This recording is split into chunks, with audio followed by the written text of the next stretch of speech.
political power हमारा हाथ में हुई डेवलप ऑटोमेटिक गाड़ी घोड़ा पैसा टाका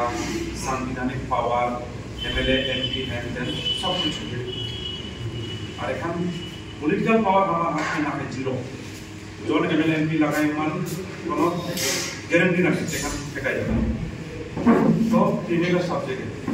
डिस्ट्रिक्ट बॉडी फॉर्मेशन जारी सर्कल फॉर्मेशन और पॉलिटिकल पावर आदिवासी में लेते हैं मेकानिज्म और उसका लगे हम प्लान और पावर काले लगी इलेक्ट्रिसिटी बदल से पावर नहीं है हमारा का अवस्था ही तो बचल से पावर काले हम कहा कहां तक पहुंचे पावर तो बदल से तो ऐसे विषय में हम बात कर रहे हैं अलग चीज हम आज कोनो बात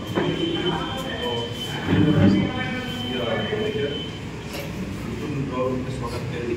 तो सर्वे प्रोटेक्शन को देखिए सबसे पहले आगे पास होते हैं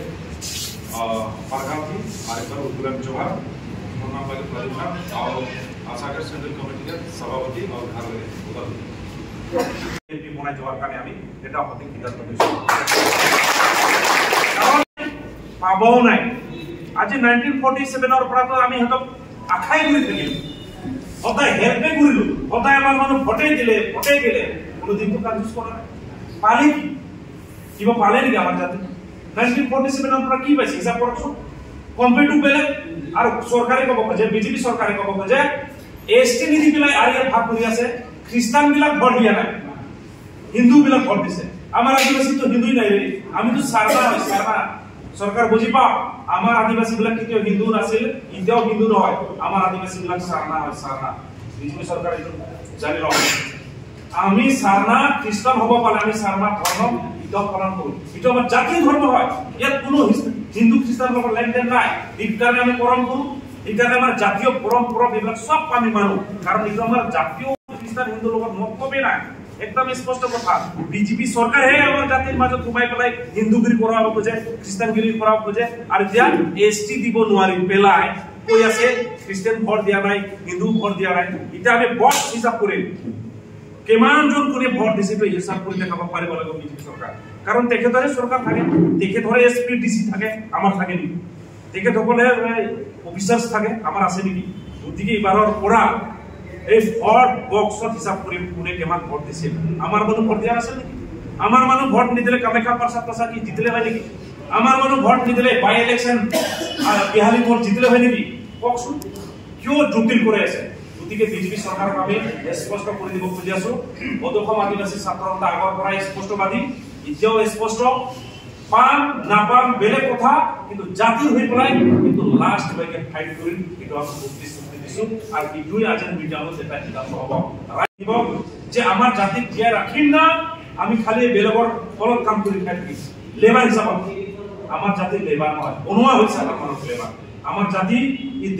দেশৰ মূল বাসিন্দা হয় আৰ দেশৰ মেন নাগৰিক হয় গতিকে এই বস্তুবিলাক আমি বুঝি পাইছো যন্ত্ৰ ষড়যন্ত্ৰ এটোৰ কাৰণে আমি মেন স্ট্ৰিমক আহি পেলাই এটা সিদ্ধান্ত হল আজিৰ মিটিঙত যে আমি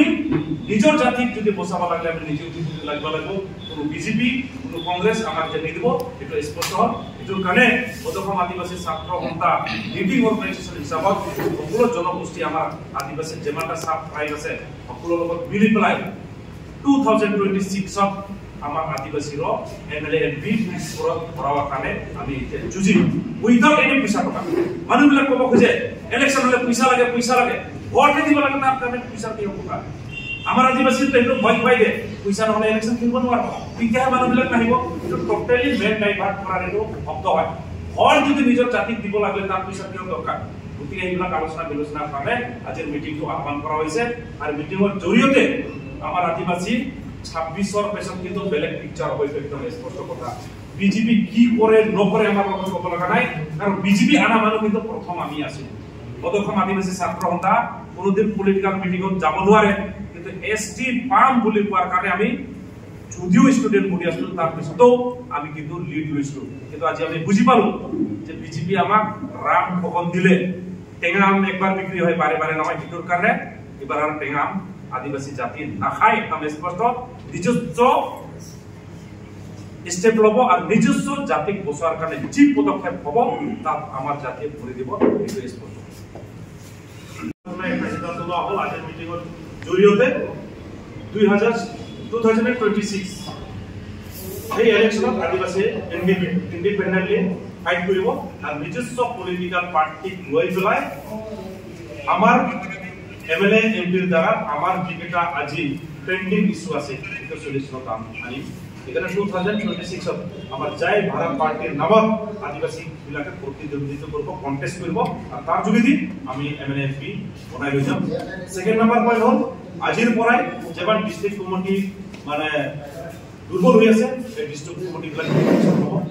3 নম্বর পয়েন্ট হল আমার জানি শক্তি অল অসম বিসিসত বনা হব জানি মানে আমার আদিবাসী young girls teenagers এতে সকলে আছে আমার সমাজত লিড লব যেহেতু আমার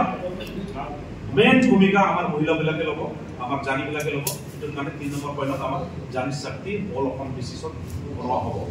তো এটোই হয় মেইন পয়েন্ট আর বাকি যে দরকার হবে এটা আমি ডিসকাস করি সোশ্যাল ওয়ার্কার আমার আদিবাসীর হয়ে পেলাই লিড করব আদিবাসী জয় ভারত পার্টি এটো আদিবাসীর নেতৃত্ব হব কিন্তু এটো জাতির নহয় পলিটিক্যাল পার্টির দ্বিতীয় কোনো এটা জাতির হব নোৱাৰে কিন্তু এই পলিটিক্যাল পাৰ্টি আমাৰ আশাই সমৰ্থন কৰি পেলাই যাব ইয়াত সকলো জনগোষ্ঠীৰ অৱদান আৰু পাৰ্টিচিপেটছ থাকিব আৰু সকলো জনগোষ্ঠীৰ যিবিলাক ইস্যুজ পৰি আছে ইস্যু লৈ পেলাই এই পলিটিক্যাল পার্টিটো আগবাঢ়িব এই পলিটিক্যাল পার্টি অলরেডি গঠন করা হয়েছে আর এই পার্টিটো জুন মাহতে গঠন করা হয়েছে তো এই পার্টিক আমি বুঝি পাই পেলাই এই পার্টির লগত আলোচনা করা হল ডিটেইলস যে আমার ইস্যু বিলাকক অবদান মেজরিটি আদিবাসী থাকার কারণে তেখেতসকলে আলোচনা কৰিছে এইটোৰ কাৰণে আমি সকলোৱে এই পাৰ্টিক সমৰ্থন কৰিব কাৰণে আমাৰ অসম বিচিত্ৰ হ'ব তো এই আঞ্চলিক দলকে আমি কিন্তু এই আঞ্চলিক দলকে অসমৰ ইস্যুবিলাক বুজি পাওঁ এই আঞ্চলিক দলক আমি আৰ তেখেতৰ পাৰ্টি আছে আৰ তেখেতৰ প্ৰেসিডেন্ট আহিছে ই নিজে ক'ব